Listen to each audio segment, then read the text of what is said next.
Hey all, Bryan VantHof here with RE/MAX Advantage Plus, Ramsey Trusted, and the Minnesota Real Estate Team. Welcome to April. Welcome to quarter 2 of 2025. We are 25% of the way through this year. We are headed into spring here, hopefully with what is good, strong spring weather coming up. I know we had a little bit of a wintry mix here over the past couple of days, but Lake Minnetonka, if you want to use that as kind of a barometer, Lake Minnetonka ice out occurred on the 29th. Last year, it occurred on March 13th, so much earlier, but typically the average ice out on Lake Minnetonka is April 13th. We are starting to see boats. We're starting to see docks. We are starting to see people getting out and enjoying the lakes in Minnesota pretty early this year. So hopefully, again, that means that spring weather is in the air. We are through the rest of our winter months and that we can head into what we like. For me, best time to be in this state is anywhere between now and October from a weather standpoint. I don't think much beats a Minnesota summer here. So fishing opener just a month away. If you're into that, that's coming up fairly quickly as well, a little over a month away. So anyway, let's get into the weekly market update stats. Let's talk about the week that was for those previously owned homes, townhomes, and condos within that 50-mile radius of downtown Minneapolis in Minnesota. We saw 945 new listings in the past 7 days. That is up 14 from the previous week.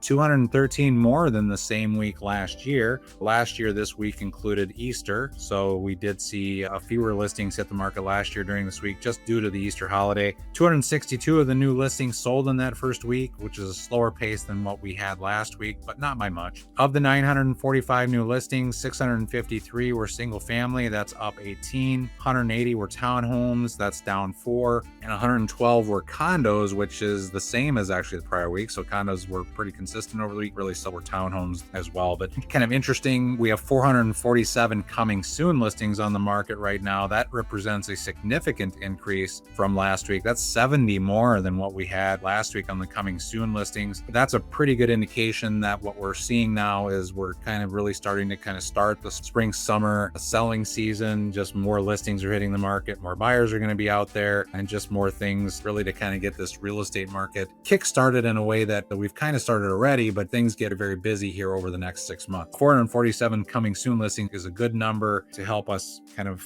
get going into this spring season. We have a total inventory, total homes available within that radius of 3,567. That's up 68 from the prior week, 14% more than last year, but 84% more than where we were 2 years ago. Of the total, 1,969 are single-family homes. That's up 46 for the week. Median listing price of $525,000. That is unchanged.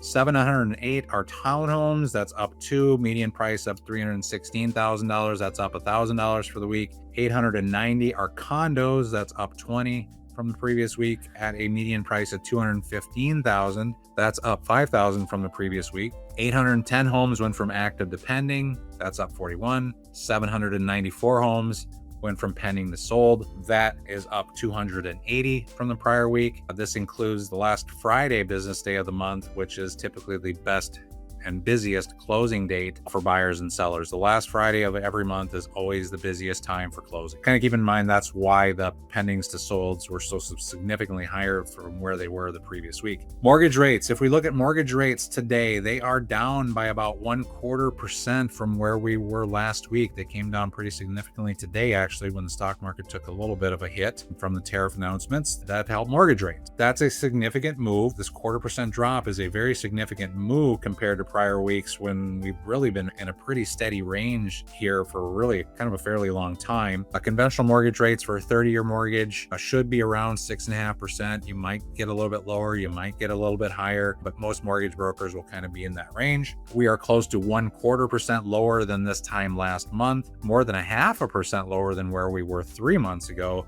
about the same as where we were 6 months ago, and about 0.3% lower than this same time last year. Today's rates are the lowest we've seen since the middle of October.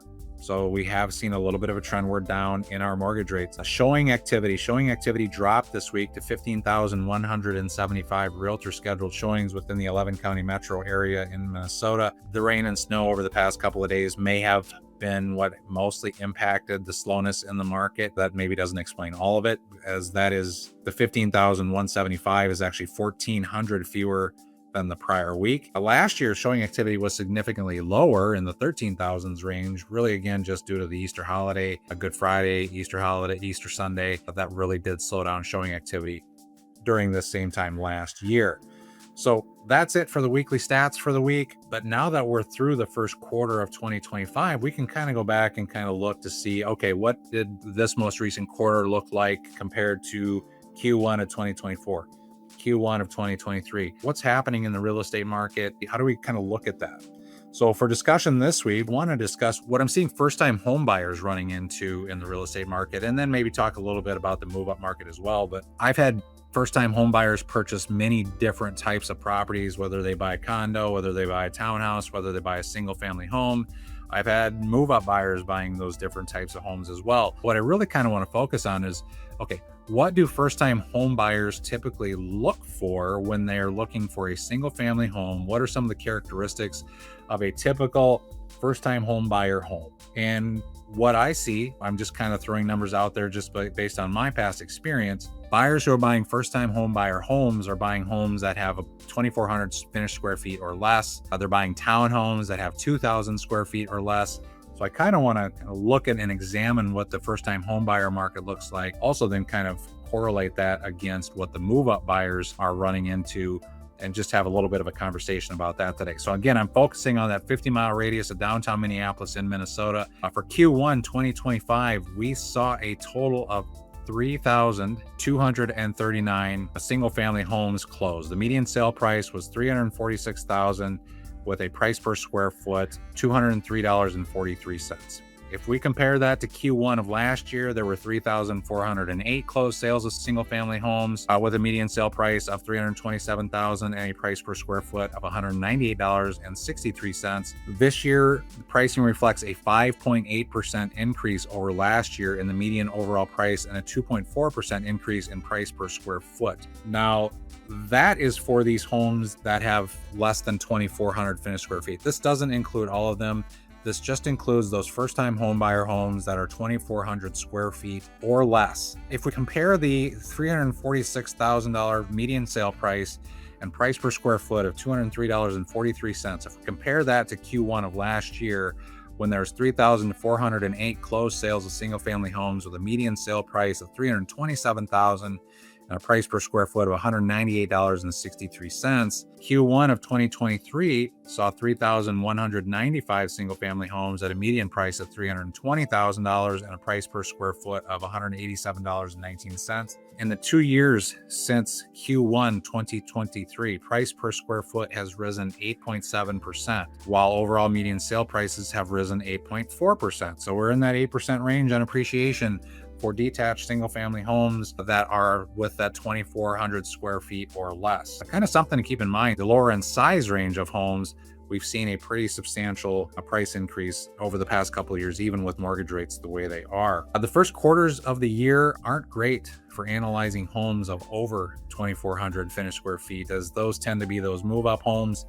Q2 and Q3 are better barometers of what the move-up home market typically looks like. For example, the first quarter of this year, we only saw 1,659 single-family home sales of over 2,400 finished square feet. Last year, Q1 was only 1,439 sales, and the prior year was only 1,373. Contrast that to Q2 of last year, there was 2,868 homes of greater than 2,400 finished square feet that sold, and Q3 saw 2,943. Q2 of 2023 saw 2,657 sales, and Q3 saw 3,076. Again, these are the 2,400 square feet or more homes.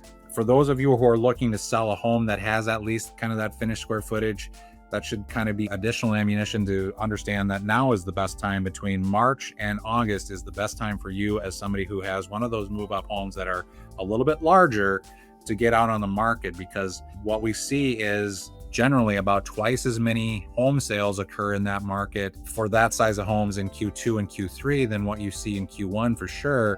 Even on the 2,400 square feet or less homes, you see more sales in Q2 and Q3, but it's only about 60% more Whereas with those bigger homes, it's generally 100% more sales that occur in Q2 and Q3 than what you typically get in Q1. Just something to keep in mind if you're looking to be a seller on a property, now is the time. You really need to be planning now if you want to sell this year, because the next 5 to 6 months are the best time of year to sell, and the stats kind of lay it out. If you're looking to sell a home and you want to get more information on what that looks like for you, I'm here to be your resource. Preparation is key. I was out showing homes with clients this past weekend, but I showed a number of different homes, anywhere from nicely updated homes to homes that needed work. But I can tell you the homes that were modestly prepared, modestly updated with paint, with maybe updated lighting, staged just a little bit, my buyers were much more inclined to be pleased with the showing that they had on those homes. Multiple buyers made offers on the homes that were in good shape.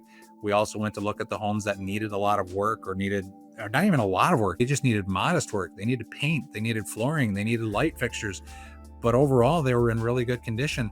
My buyers did not fall in love with those homes. They couldn't see past the work that was needed, even though it was very minor work that was needed with paint and carpet and other things. Just modest preparation will go a long ways. Not even expensive preparation will go a long ways towards you as a seller putting the most money in your pocket as possible and getting as most buyers in the door as possible to give you the most money possible. If you're not willing to really prepare your home for the market, you will struggle and you will end up with less money in your pocket. Putting a little bit of paint, making sure you have the right lights, easy and cheap and inexpensive stuff. Having a staging consultation, having the home properly prepared for market will shorten your market time and put more money in your pocket and just provide you with an overall better selling experience. So just modest things. That's what I got for the week. I hope you enjoyed this. I hope you get some information out of this. Please feel free to reach out at any time. If you'd like to have a consultation, if you'd like to just talk about real estate, if you'd like to just get to know really what's going on in the real estate market, I'd love to be the person who helps you with your real estate journey, providing information and providing resources to just help you accomplish your goals on your timeline and on your schedule. I hope you have a great weekend. Reach out anytime. I'm here. I look forward to hearing from you soon. Thank you.